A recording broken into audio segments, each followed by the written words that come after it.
What's up guys, it's me, Jonah, or Yellow here, and today I'm going to be teaching you how to slow down your 30 FPS footage if you want to use time remapping or slow motion, and you can also use this on 60 FPS, this method on whatever you want.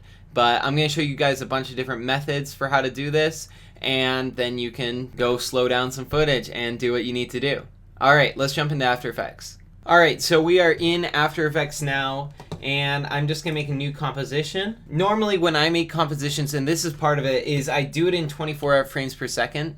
It's what movies usually use, and it gives you a little bit of leeway for this first method. So I found this footage that I recently shot of somebody just jumping into water. Thought it would be perfect because this might be something that you might want to slow down. So, let's see the shot. So I've cut around basically what I want this shot to look like, which is just this.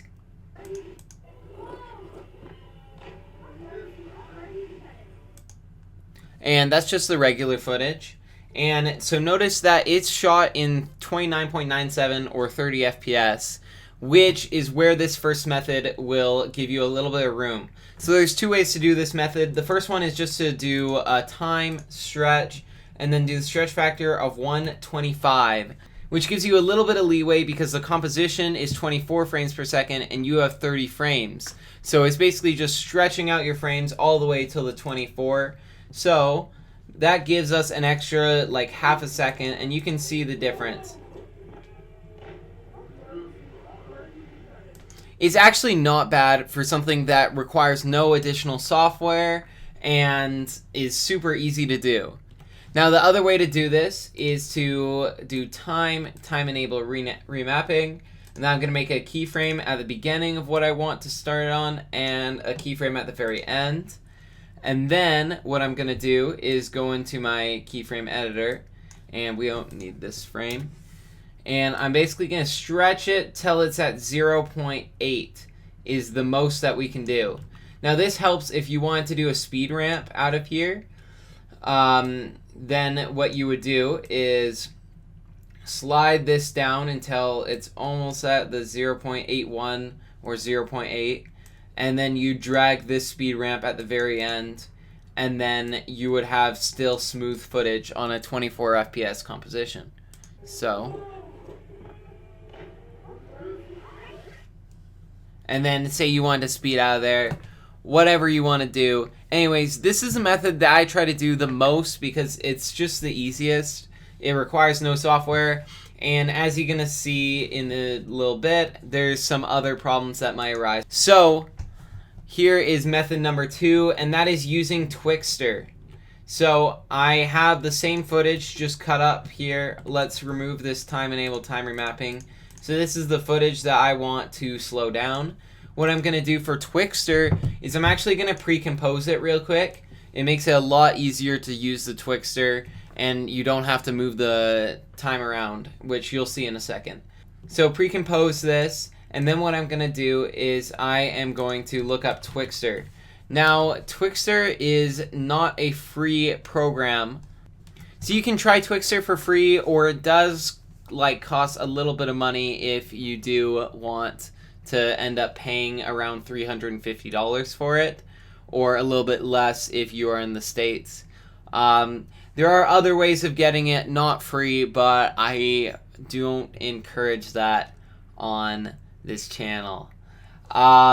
So what you want to do is you want to first extend this pre-composition that you made, and I'm just going to make it like 8 seconds just so that we have that extra time length and extra little wiggle room if we want to make it that slow. Then we apply Twixtor to the layer, and there's two ways to use Twixtor. One is to change the speed, and say I want to do 50% speed, then it'll just go very slow the whole time, and honestly it looks pretty good, and it looks like a cool slow motion shot of this person falling, and honestly most people won't notice. But you will. The problem with this method is you can probably see very closely. Yeah, sometimes you'll have things like this, and luckily this guy is like far away, so it's hard to see these like little issues. But you'll notice if you have a closer subject that certain things will start to blend weirdly. So the other way to use Twixtor is to do what I like to do, frame number.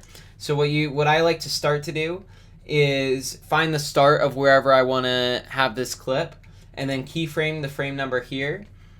And then I'm just hitting U on my keyboard to show keyframes. And then I'm going to go to 8 seconds or wherever I want to finish.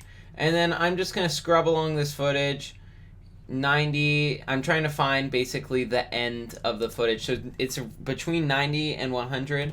So let's try 95, 98. Oh my, it's 90, 98 is the frame that's going to end on. And then what you can do is do the same thing for time remapping within this. I have a whole tutorial on time remapping that I would definitely recommend, and I'll put it in the little info section right above my head right now if you want to check that out.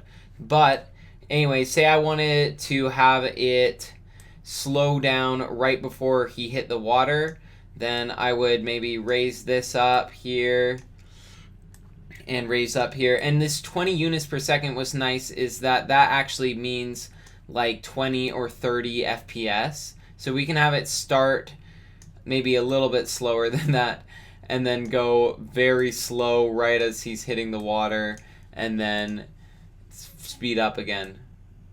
Just like that.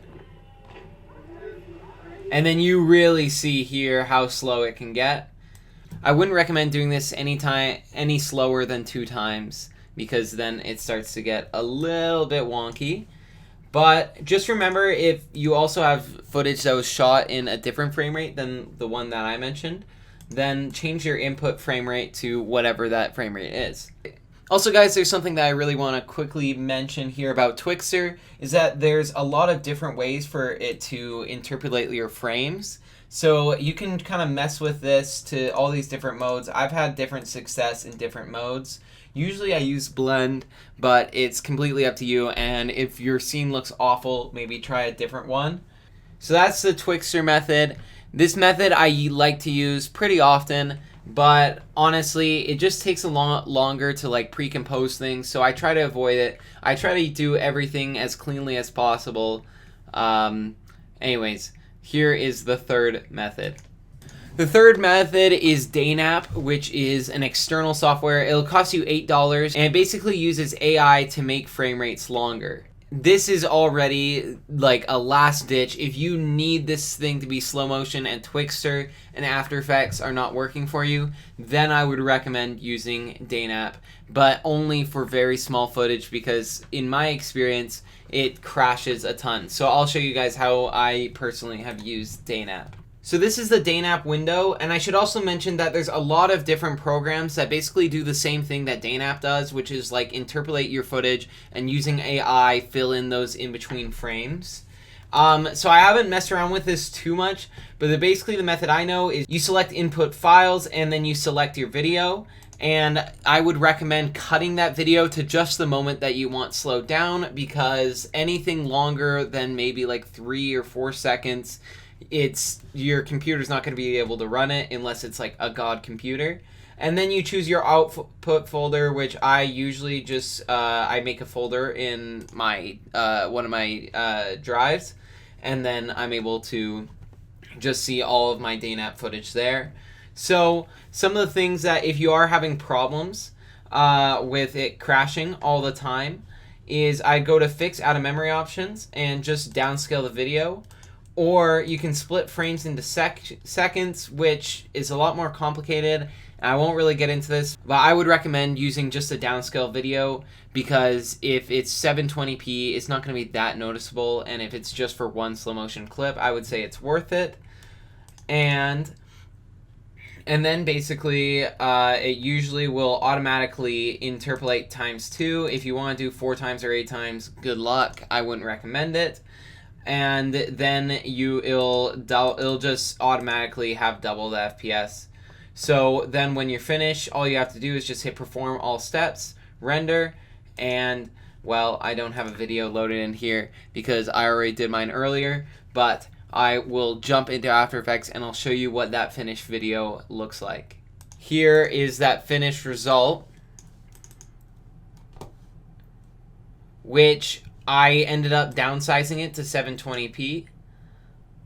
But I gotta admit, that looks really good for something that is normally a 30 FPS footage. So let's throw it back in, and then we can start messing around with just the regular time remapping effects. So let's see this one.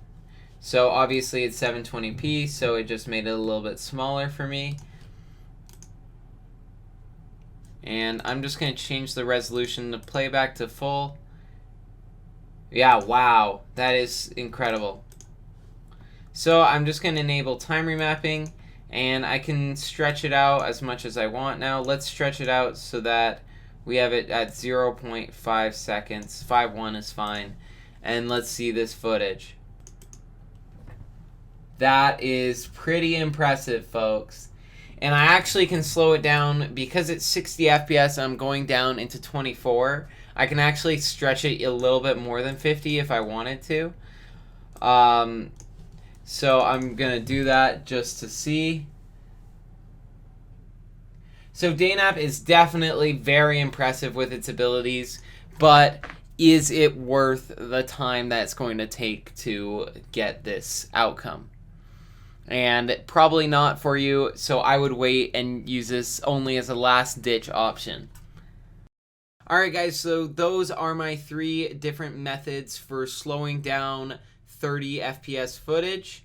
I really hope this video was helpful for you guys. I know it's always been a problem for me using a Canon camera that does not have that feature to have 60 FPS. That I've always wanted to be able to have slow motion footage, but I've always had to use different workarounds, and these workarounds are the ones that have helped me the most.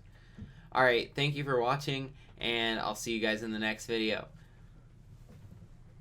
Fuck you, nigga. If you don't call me back, lose my fucking number.